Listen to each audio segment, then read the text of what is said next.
안녕하세요. 오늘 저희와 함께 좀 깊이 들여다볼 내용은요. 보내주신 자료들에 담긴 통일교 관련 여러 논란들입니다. 이게 상당히 복잡한데 크게 보면 두 갈래인 것 같아요. 조직 내부의 어떤 법적 다툼, 그리고 전 정부 고위층을 향한 로비 의혹. 그렇죠? 네, 맞습니다. 한 시민단체의 고발로 시작된 그 뇌물 혐의 사건이 하나 있고요. 또 다른 축은 전직 핵심 간부가 공적 개발 원조, 그러니까 ODA 자금을 가지고 로비를 시도했다, 뭐 이런 의혹입니다.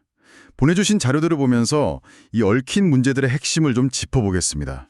좋습니다. 그럼 바로 첫 번째 얘기부터 시작해보죠.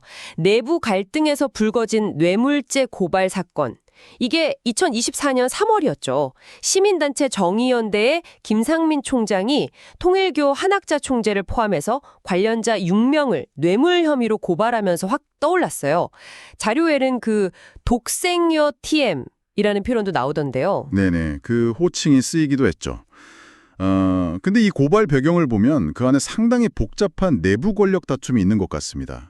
시작은 2018년으로 좀 거슬러 올라가는데요. 아, 2018년이요? 네, 박진용 변호사라는 인물이 있었는데 이 사람이 내부 문제로 사직한 뒤에 정원주, 윤영호 같은 다른 간부들을 배임 혐의로 고발을 합니다. 통일재단 자금 73억 원을 개인 회사로 빼돌렸다, 뭐 이런 주장이었죠. 회사 돈을 개인적으로 썼다는 거네요.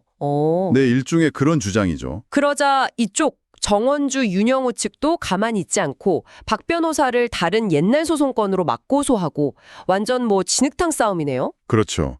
서로 막 물고 물리는 그런 양상이었는데 그런데 여기서 좀 재밌는, 아니 이상한 반전이 생깁니다. 반전이요? 어떤? 통일교 측이 2023년 4월에 박 변호사에 대한 고소를 갑자기 취하해버려요. 아, 취하를 했다고요? 네. 왜요? 네, 그래서 검찰도 결국 불기소 처분을 내렸고요.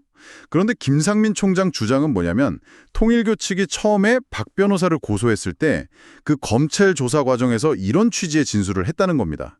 박 변호사에게 로비 자금, 그러니까 뇌물을 줬는데 우리가 오히려 사기를 당했다, 이런 식의 진술이요. 잠깐만요. 그럼 자기들이 뇌물을 줬다고 인정한 셈이잖아요. 바로 그 지점입니다. 김 총장은 이게 바로 한학자 총재가 박 변호사한테 뇌물 주라고 지시했다는 자백이나 마찬가지다, 이렇게 본 거죠. 그래서 이걸 근거로 아예 별도의 뇌물 사건으로 다시 고발을 한 겁니다. 와, 이거 정말 흥미로운데요. 내부 싸움 하다가 자기들 발등을 찍은 격이 될 수도 있는 진술이 나온 거고 그게 또 다른 고발로 이어진 거군요. 네, 그런 셈이죠. 그리고 이 정보를 김 총장에게 제보한 사람이 어쩌면 그 내부 권력 다툼 과정에서 한 총재를 좀 견제하려는 정원주 측 사람일 수도 있다, 뭐 이런 관측도 나오고 있고요. 아, 그럴 수도 있겠네요. 현재 이 뇌물 사건은 경기 북부경찰청에서 수사 중이고 2025년부터 관련자 조사가 시작되었다고 하네요. 맞습니다. 그 최 총장인가요?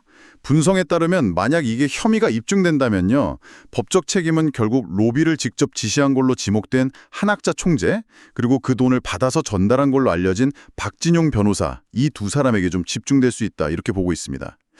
내부 갈등이 참 예상 못한 방향으로 터진 사건이죠. 네. 자, 그럼 이제 두 번째 갈래로 넘어가 보죠. 이번에는 내부가 아니라 외부, 특히 정치권을 향한 로비 의혹입니다. 통일교 전 세계본부장이었던 윤영호 씨 관련된 내용이죠. 네, 그렇습니다.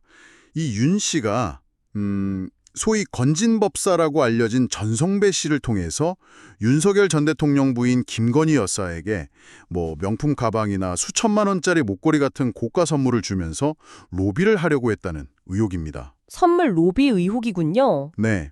근데 자료에 보면 윤 씨가 검찰 조사에서 그거 다 한학자 총재 짓이었다, 이런 식으로 책임을 좀 넘기려는 듯한 진술을 했다는 내용도 있고요.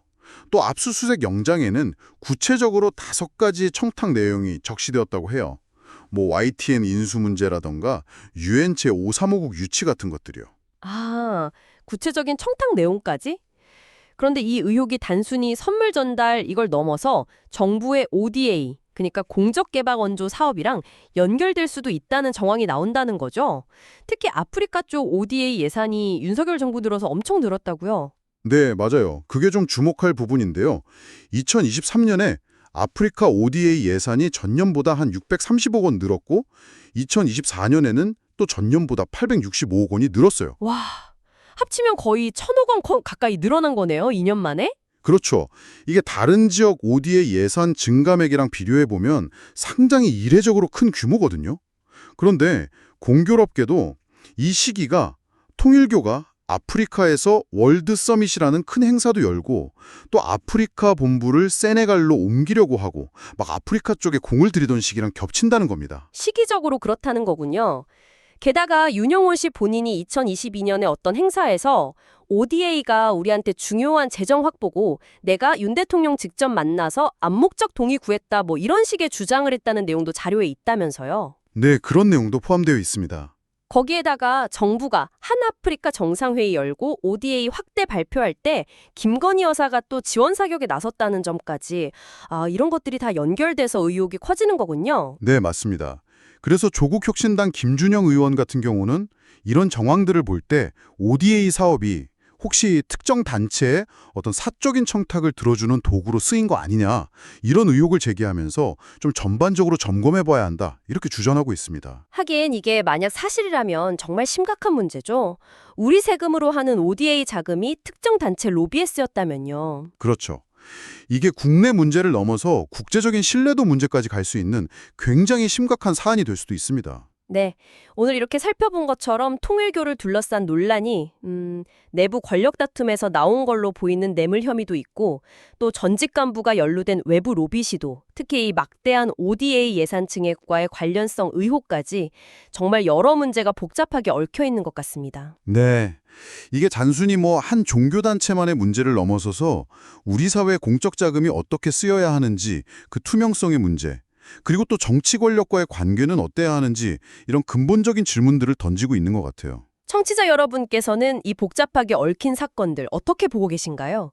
과연 이 여러 의혹들 속에서 진실은 어디에 있을지, 그리고 정말 만약에 이 의혹들이 일부라도 사실로 드러난다면 우리 사회 또 국제관계에는 어떤 영향을 미치게 될지 한번 각자 생각해 볼 지점이 아닌가 싶습니다.